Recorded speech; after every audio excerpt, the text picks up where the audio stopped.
So, like I said, today we're talking on reading radiographs of the knee. What do we want to see in these X-rays per se? So, a simple anterior-posterior view, lateral X-ray, and people must have heard of a skyline view of the patella, the three common X-rays that everyone talks about. And when we talk of the AP view, what we're trying to look at are the four bones essentially. That's the patella, that's the kneecap in the front, femur on the top, tibia below, and the fibula right next to it. And what we are concerned about is are the parts of these bones themselves. So on the femoral side, we're looking at the medial femoral condyle, the lateral femoral condyle, the medial tibial plateau, the lateral tibial plateau. Now on the tibial side, there's something in the center apart from these two plateaus, and we call that the intercondylar area. That's the intercondylar eminence. Next, when we look at the lateral X-ray, what we are looking at is again the patella, the femur, and the tibia. And what are we trying to see over here? We can see the outlines of something below the patella extending to the tibial tuberosity. That's the patellar tendon. We can see something that's extending superior to the patella, and that's the quadriceps femoris tendon, or the quadriceps tendon as such. And we are also looking at subtle soft tissue shadows that give us different signs, and we'll talk about those. If you can notice over here on the right hand side, we pointed out the difference between the anterior suprapatellar fat pad and the posterior suprapatellar fat pad. So you can see on the X-ray on the left that there's a thin hyperintense shadow on the superior aspect of the patella, and that's actually the joint fluid. So it's minimal, say 2 to 5 cc in normal knees, and this entire space at the top anterior to the femur is going to get filled up if there is fluid in the knee. The third X-ray that we are looking at, you can see at the bottom, is a skyline view, and the skyline view gives us the nature of the patellofemoral joint. And that's something that we are not going to deep talk about today, because the patellofemoral joint is an anatomical structure of its own, and much of the pathophysiology or the pathology that goes with the PFJ, it's a detailed discussion that requires an hour on its own. Though basic skyline views, what we are looking at is the shape of the patella, and there's a classification on the types of patellas that we see that's called the Weiberg classification. You can look it up, WIBERG. And essentially you want to know what's the lateral side and what's the medial side, and how the medial patella facet is articulating with the trochlea, and how the lateral facet is articulating with the trochlea. A note on the pictures at the top of the screen: if you're seeing a slightly rotated lateral view, it is imperative to know which is the medial femoral condyle and which is the lateral femoral condyle. And there are two keys here. Number one, and I personally use this one, you can see it better on the left hand side image. If you follow the two condyles on the posterior side, then on the posterior cortex, one of the two has a small protuberance, and that's called the adductor tubercle. That's where the adductor magnus attaches, and you can see that there's a small cortical prominence there, and that one's only on the medial femoral condyle. It's a great marker of which is your medial side. The other marker, of course, has been pointed out on the right hand side. That's the lateral femoral notch. So there's a small indentation always on the lateral femoral condyle, which isn't present on the medial femoral condyle ever. And that can again give you a clue as to which the lateral side is. Okay, so this is the only colored slide of the presentation. Again, to just give you a three-dimensional idea of how the femur, tibia, fibula, and the patella play with each other. You can see it from the front, from an oblique point of view, where you can see again on the medial femoral condyle, there's a small protuberance as it goes on to the posterior cortex, and that's the adductor prominence. Will always be seen on X-rays. So if you're taking a slightly oblique view, not a true lateral, then you'll be able to make out with the help of this prominence. And you can see the other parts, that the tibia has an anterior protuberance called the tibial tuberosity. You see that the fibular head is not at the same level as the top of the tibia. It's about a centimeter lower. You can also see that the tip of the patella as well is slightly higher and above the level of the tibia. So certain basic characteristics remain the same for all knees, though there are individual variations. Like you can see in this image, now this is what we call as a true AP and a true lateral. What do I mean by a true image? So a true radiograph means it's exactly how we want, and how we want the AP is, we want the patella facing forwards, right in the center, and we want the fibula being bisected by the tibia. So you can see that the fibular head, if you trace it above, it goes in line with the lateral tibial plateau cortex. So that's what a true AP is, and you can make out all the bony landmarks on this X-ray. Same thing on the lateral side. If you have a horizontal beam lateral or a cross table lateral, what you're looking at is overlap of the femoral condyles. That's the most important thing to see. And if there's a good femoral condylar overlap, then you will be able to see certain marginal patellofemoral space as well. That again tells you that this is a good lateral X-ray. Another thing to note, most lateral X-rays, we prefer them to be taken in around 20 to 30 degrees of flexion. Though if you have, say, an acute trauma to the knee and the knee is very painful, then patients would be very averse to bending the knees. So then a horizontal beam lateral of in extension is also acceptable.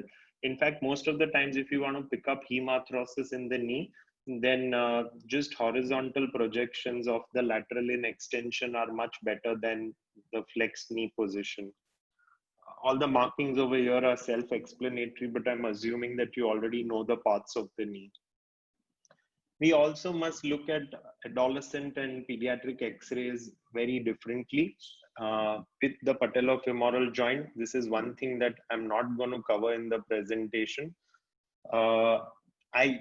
Something's wrong with my cursor, so just in case people want to write up in the chat box, Chintan's going to convey it to me on our personal WhatsApp, or is going to talk about it during the presentation. Otherwise, I'm going to finish all of this and then come back to answer doubts. Right. So when we're looking at pediatric population and adolescents, it's important to note that they have an epiphysis, a growth plate, the metaphysis. And this distinction is important because all pediatric injuries would then get classified into Salter-Harris types. Most of the times, the knee as such does not witness anything. Sorry to interrupt you. You can annotate if you want. That will be visible. That will be easier for. Yeah. So there's something's off with my cursor. Okay. I'm trying to annotate, No. but I ain't able to see my cursor at all. Okay. There's not much that needs the cursor as such. Most of the images have labels, but if I struggle a bit, then I'm going to try and look for the cursor again. Okay. Yeah. Perfect. So like I was saying, most adolescent tibial plateau fractures are Salter-Harris type 5 types, where there's a lot of fascial injury, but you can't see the condyles breaking off. Of course, there are certain very peculiar avulsion fractures seen, and we'll talk about those. But it's important to note that you have to treat those with growth remaining. That means by far and large, all boys that are less than 16 and all girls that are less than 14 in a different way, because they have a growing limb there and the knee is their predominant part of growth, and you can't treat them like adults. Most problems around the knee are divided into 3 parts. So there's something can break any of those 4 bones, the femur, tibia, the patella or the fibula can break, or the soft tissues surrounding them and inside them can tear, and that's trauma. Then all of these things can grow old. So when these soft tissues around the knee and the joint per se grows old, we've coined it arthritis. And when the bone grows old, then it loses collagen, and we call that osteoporosis. And of course, bone can also lose calcium and vitamin D, and that's osteomalacia.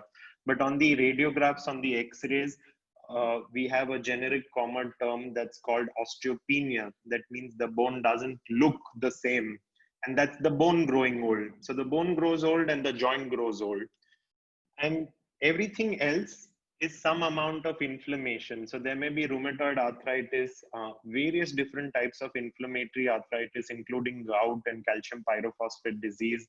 There may be infection, there may be polyvillonodular synovitis, and hundreds of other things.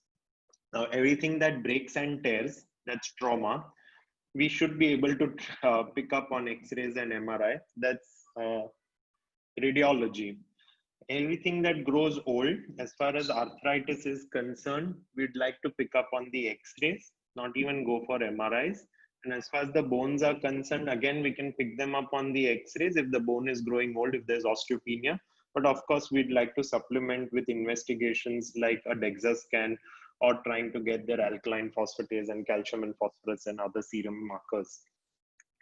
As far as inflammation is concerned, that spectrum of disease is better picked up with serological investigations. So we would like our blood markers there, and radiology plays a lesser role unless things have moved way ahead in the disease and things are evident on the X-rays themselves.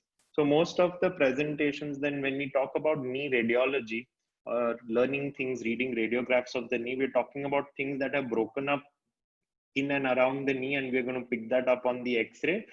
And if the knee joint per se grows old, then we can pick it up on the X-ray. So what are the problems associated with trauma? And there are a handful of things, say around 10 things that you should remember and note. And if you can pick these up on the X-rays, then you'll be subjecting a lot less patients to the MRI, and you'll be less likely to miss out on multiple diagnoses. So when you have a patient with a limb injury, a knee injury, when do you get an X-ray done? You see a 35-year-old female who's fallen down while running the Mumbai Marathon and comes to you with anterior knee pain. So do you do an X-ray for this patient? If that's the question that comes to your mind, then you should remember these 4 points, because the only indications for X-rays in clinical practice that is evidence-based is if the patient can't walk 4 steps in front of you, that's inability to bear weight on the affected limb. If there is an isolated tenderness at the palpable bones, so what is really palpable is the patella always. And if somebody is fallen right on their patella or their kneecap, then they may be having a subtle fracture there. So you must palpate the patella. And the other thing you can really palpate well is the fibular head that's on the lateral side of your leg. And if there is an isolated tenderness at the patella or the fibular head, then you should subject the patient to an X-ray. Also, if there is no great range of motion, if it's absolutely restricted or it can't go beyond 90, that's an indication for an X-ray. And of course, we'd like to diagnose the fragile population much earlier. So anybody less than 12 or 14 and anybody more than 50 may not really be able to subjectively describe their symptoms. So we're going to rely on X-rays and MRI more so in that population. What all can we see on the X-ray? So if you have a patient with inability to bear weight and can't move around the limb and has fallen down from a 12-foot tank and has pain, so you're going to get an AP and a lateral view done. And of course, the patient can't move the leg, so there's no question of bending the knee. So there's a lateral taken in extension. And what you can see here is, what you need to look for is the suprapatellar space. That means the space between the patella and the anterior cortex of the femur. And most of the times, it's blackish in layman terms. And when it gets filled up with something white, then that's fluid over there. Now, if you have any of the bones breaking, then the bone splits up and bone marrow comes out, and bone marrow has fat and it has blood cells. Fat is really hypointense, and it's almost the same as the black of the presentation slide background. So it's black, black, black, and fluid, of course, is somewhere between the white of the bone and the white of the other soft tissues. So you can see on the slide right in front where there's a clear cut level, and you can see fat and blood both over there, and that's called lipo, that's fat, hemarthrosis, collection of blood. And you can see the tibia on the left hand side, and there appears to be a tibial plateau fracture there. So if there is any fracture in the tibia, the femur or the patella less likely, then you're going to be able to see this in almost 50% of the cases. Of course, many a times these patients have violent injuries, and you're going to pick up fractures per se directly on the AP and the lateral views. But there are some patients where you can't really see an obvious fracture. There's just a hairline, and this is one of those subtle markers. We call it the FBI sign. So that's fat blood interface. If you can see the fat blood interface, then it's not an ACL injury, it's not a PCL injury, it's not a meniscal injury. Something's broken, not torn. So there's a bone injury there. Of course, most other intra-articular knee injuries where you're assuming that the femur, the tibia, and the patella are normal, and it's the soft tissues that have suffered damage, and that can include the menisci, the cartilage, or the ligaments. Then you're going to see just blood. There's no fat there. It's just the blood that's coming out of those tiny vessels that may have broken at that time, and that's seen as a hyperintense shadow in front of the anterior cortex of the femur. So that's hemarthrosis. Next, you must very carefully look at the tibiofemoral articular surfaces and the alignment. What I mean by alignment is not the hip, knee, and the ankle alignment, because you can't really assume what that would be on a short AP film. But like you can see, we must always draw this one line from the lateral femoral condyle to the lateral tibial plateau.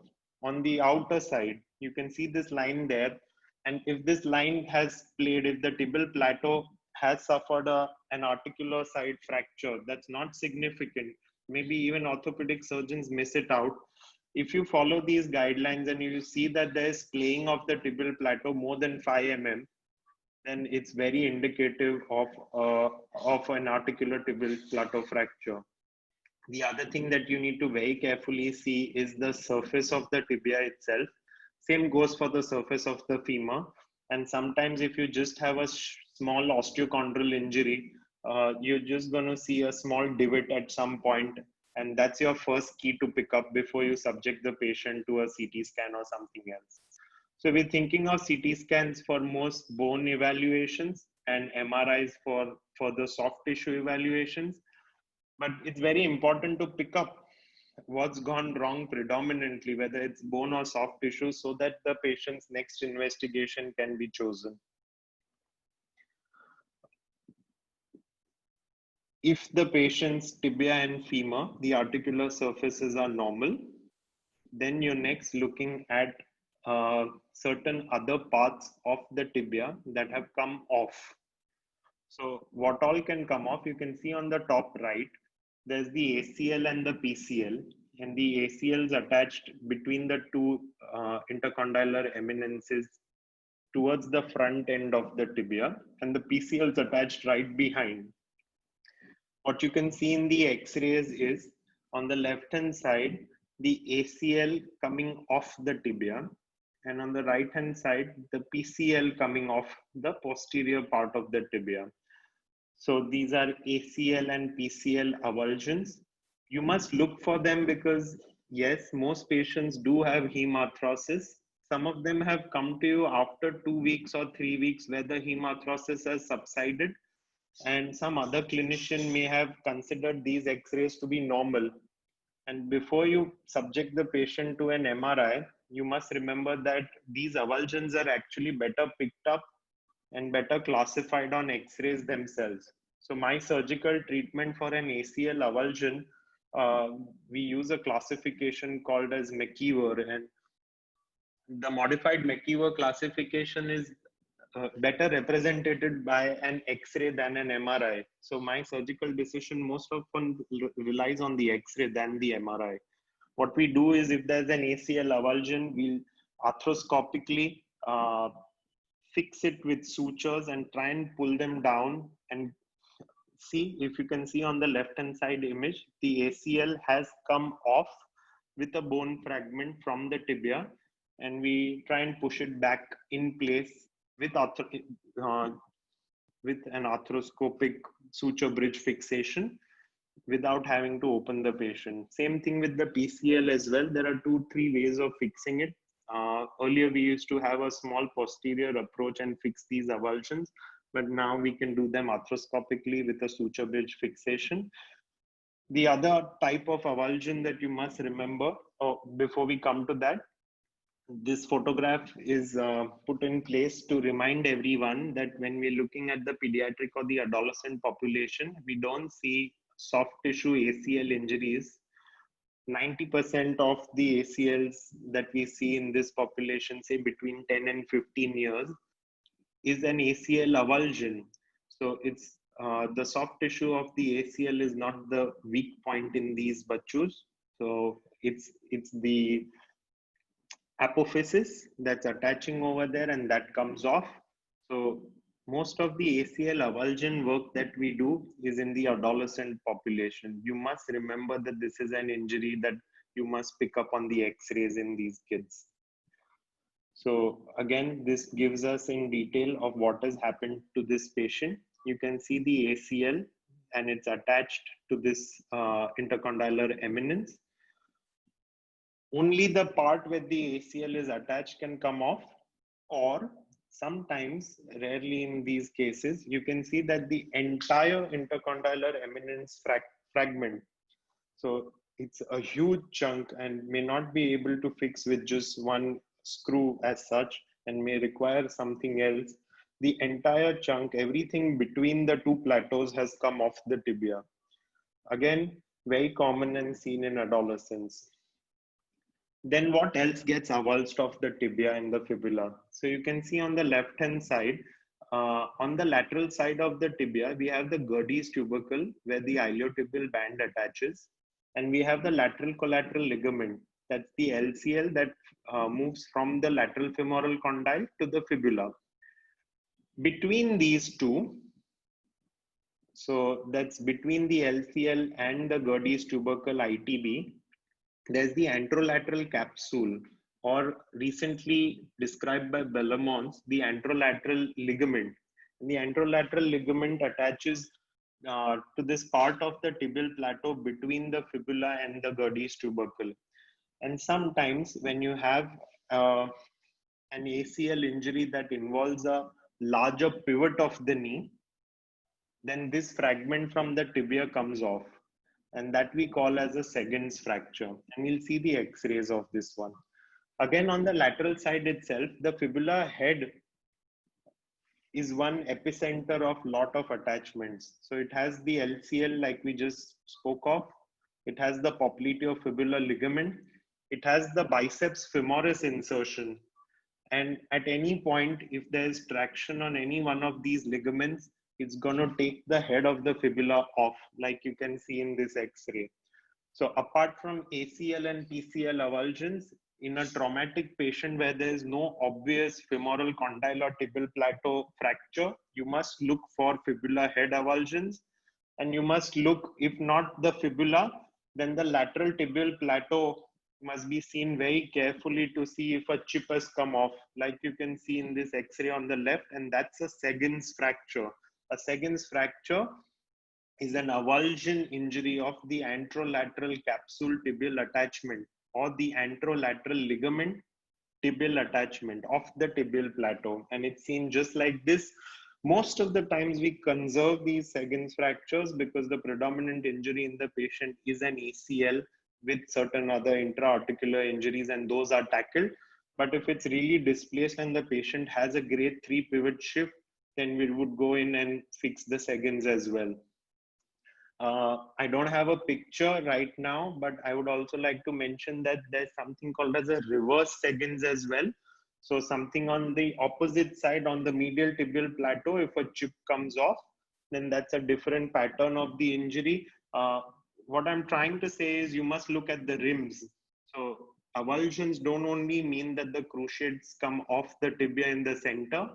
Please look at the rims as well. Look at the fibula head and look at the lateral tibial plateau and the medial tibial plateau if a bone chip has come out. Now, apart from these, we have also come across patients that clinicians have missed the diagnosis, and that's related to the extensor mechanism. So if a patient comes with a road traffic accident with inability to bear weight on that limb and some amount of effusion, if you get an x-ray done and you can't see the tibial plateau or the femoral condyle going wrong, you almost always assume that there is no bony injury.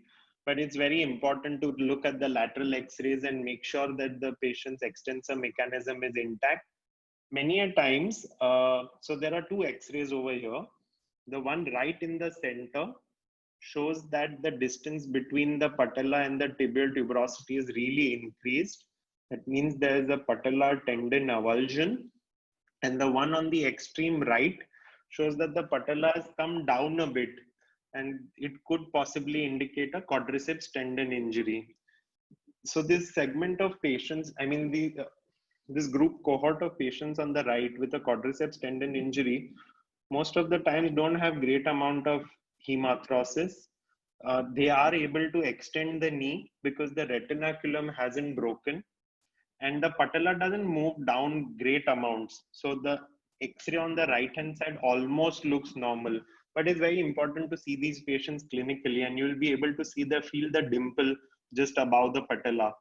So you must look for patellar tendon avulsions or tears, and you must look for quadriceps tendon injuries. On the left hand side, you can see this X-ray with the Insol Salvati index. Essentially, what Insol said was, if you can measure the patella and if you can measure the patellar tendon, then the patellar tendon's length must be around 20% plus or minus the length of the patella. Of course, we have better markers these days, and as orthopedics, like few of us focusing on the PFJ, we use something called as the Blackburn-Peel or the Ketton-Deschamps ratio and many other markers, but that's beyond the purview of this presentation. Look for patellar tendon ruptures, look for quadriceps tendon injuries. Next, if you have adolescents, just touching on this because we've seen these as well. So you have a patient with tibial tuberosity pain, and he's a 13-year-old playing for his school football team, and you previously diagnosed this patient as an Osgood-Schlatter's. Now, if there's a sudden eccentric contraction of the quadriceps, then the fragmented tibial tuberosity, the tibial tuberosity fragments can come off, and then that means you have an avulsion of the tib tuberosity that you need to tackle.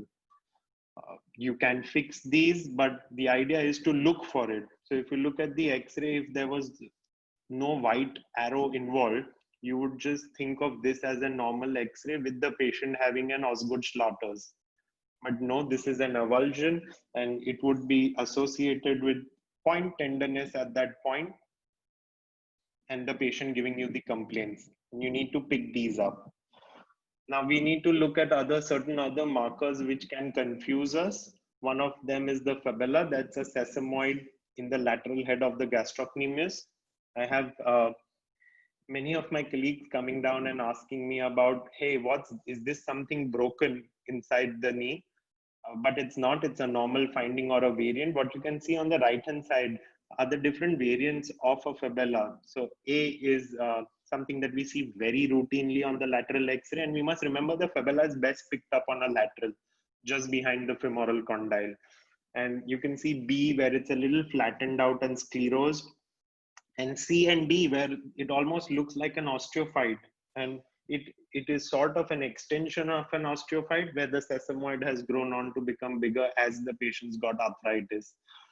What you can see on the left hand side marked with the black arrows actually is a fibula with a fracture.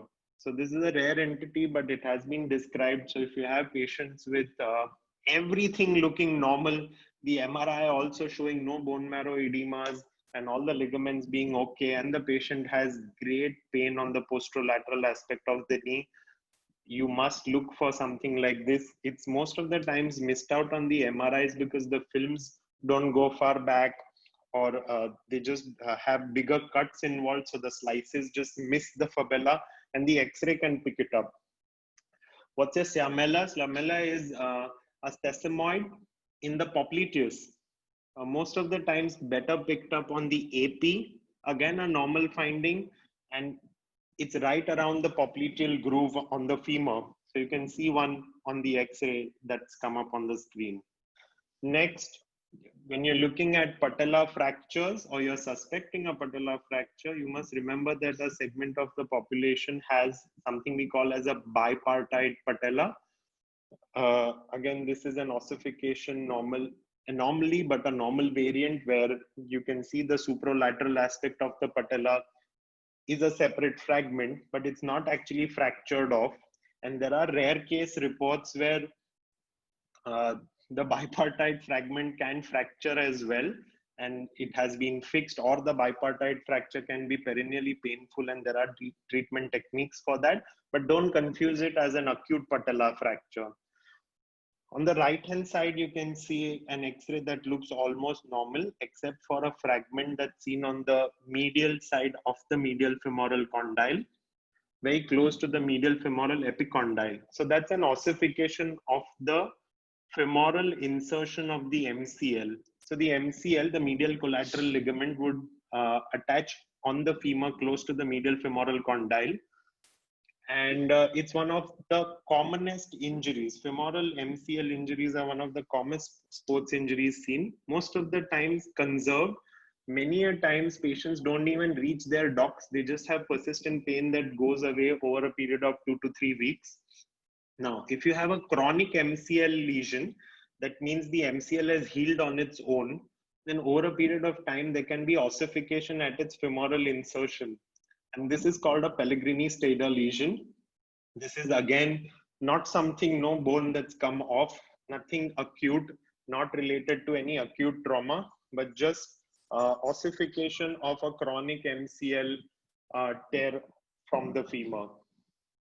So for these chronic issues, essentially ACL, PCL, MCL, and LCL instabilities, we do special stress views, and we won't go into those, but there are specific parameters already established where we'd compare the valgus opening of the left and the right side.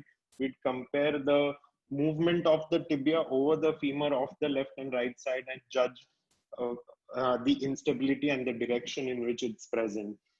There are certain other X-rays we also take when we faced with chronic traumas. So especially in a revision ACL scenario, it's not the MRI that allows us to formulate the plan. We also see long leg sagittal X-rays, like you can see right in the center. So the posterior tibial slope plays a very important factor in the treatment offered to the patient if the patient's undergoing a revision ACL. Also the long leg alignment. So somebody with a varus alignment or a valgus alignment would be offered something other and in addition to arthroscopy itself. In the adolescent age group, you can see the X-ray of the hand. And this is very peculiar because when we want to offer treatment between 11 and 15, then apart from knee X-rays, we always get the X-ray of the hand, and there's a way to determine the amount of growth that's pending, and that affects our treatment and management. Now, other than this, if you're not looking at trauma and you're looking at chronic conditions that involve inflammation and arthritis, the difference is that we want all the X-rays to be standing. Why standing? Because if you go on to get a CT or an MRI done, that's going to be in supine position. And we want to judge how the cartilage and how the meniscus is playing under load-bearing conditions, under dynamic conditions. Hence, the AP and the lateral preferably should be in a standing position. I have written about Rosenberg X-rays, and you can see the picture on the left about how a Rosenberg is taken compared to a plain AP. There are certain schools of thought that talk about the Rosenberg being very helpful to pick up early arthritis. We don't use them routinely in my practice, and I have a little different view. I personally would prefer just a standing AP and a true lateral for the tibiofemoral joint, and of course a skyline view and certain other views for the PFJ. And we won't discuss the PFJ right now. Why is the beam angled at 10 degrees to the horizontal while taking an AP? That's because the normal tibial slope is around between 5 and 10 degrees. So the posterior tibial slope is around 5 and 10 degrees. So if you don't angle the beam and take an AP X-ray, then you are not going to see the profile of the tibial plateau flat. You're going to see the tibial plateau rotated, and then you're going to erroneously comment that there is arthritis. So this is what I'm talking about. In an ideal situation, we want the X-ray to look like the figure on the left. And because most of the X-rays that we take are taken in the non-acceptable format, it's very easy for all of us to label most of our patients as early arthritis. Even patients with anterior knee pain, that's essentially a patellofemoral complaint. If you get a tibiofemoral X-ray done, you're going to get it in this non-acceptable format, and you'll have orthopedic surgeons and certain other people labeling it as early arthritis. And that should be avoided. Same thing with the skylines as well. And there's a way to take these skylines out. We won't go into that. This is another thing that you should look out for. Certain patients, especially above 40, you're going to look at this X-ray and there is joint space. There is no joint space narrowing, but you can see stuff inside the knee. And you're going to be prompted to think of these as osteophytes, and you're going to label this candidate arthritic as well, because that's the best diagnosis we have for almost everything around the knee. But you must remember the patient's asymptomatic. This is just calcium pyrophosphate deposition in the menisci, in the cartilage, and it's normal. It's normal. It's not arthritis. So when you're thinking of the problem as arthritis, again, standing X-rays are mandatory. And what you're looking for is joint space narrowing and osteophytes. If you can see joint space narrowing and osteophytes, subchondral sclerosis is a given. But for our clinical practice, we never go into trying to label them into a Kellgren-Lawrence grade 1, 2, 3, and 4 and all of that. We just want to know whether it's bone on bone. That means all the cartilage and meniscus between the joint has been destroyed, or it's not bone on bone, because the treatment depends on that. So for all those who are thinking whom to offer an HTO and whom to offer a UKR, so we offer a UKR only for all those patients who are bone on bone. And these are certain guidelines. So a standing X-ray with the tibial plateaus in profile must show bone on bone. If it's not bone on bone and the joint space is reduced, there are multiple other things, including a high tibial osteotomy, that we can offer to the patient. Also, for a partial knee replacement, we're looking at an intact ACL, and that can be indirectly judged on a lateral X-ray. So we're looking for anteromedial arthritis. If there is any posteromedial arthritis, that means the medial tibial plateau on the posterior side has erosions, then it's a contraindication for a UKR. We would go in for a total knee replacement. Also, we take in valgus stress views. What are we trying to look in when we see these valgus stress views of the knee in AP? One, we want to ensure that on the lateral side, there's nothing wrong. So the lateral joint should not collapse on a valgus stress. And second, the medial side should open up. So what I'm trying to say is Oxford partial knee replacements have narrow criteria, and they're all on X-rays. Partial knee replacements don't need MRIs. We use standard AP and valgus stress X-rays and have very strict criteria. And if the patient falls in these criteria, then we offer them a partial knee. Not all patients are candidates for a partial knee. the incidence of offering a high tibial osteotomy to a patient and a partial knee is almost the same. That means we don't do more partial knee replacements and less total knee replacements and so on and so forth. Uh, that's what I wanted to convey. Of course, there are so many other things that we can discuss, but I'll take in your doubts right now, and then maybe we can use the other sessions to cover other points. Yeah, Miten, excellent talk. You explain everything very much in detail, and I would just like to bring to everybody's notice that we are focusing on sports-related injuries and degenerative changes. Obviously, there are neoplastic changes So also. I could have spoken on cortical defects and a lot of other things, but again, that's a discussion in itself.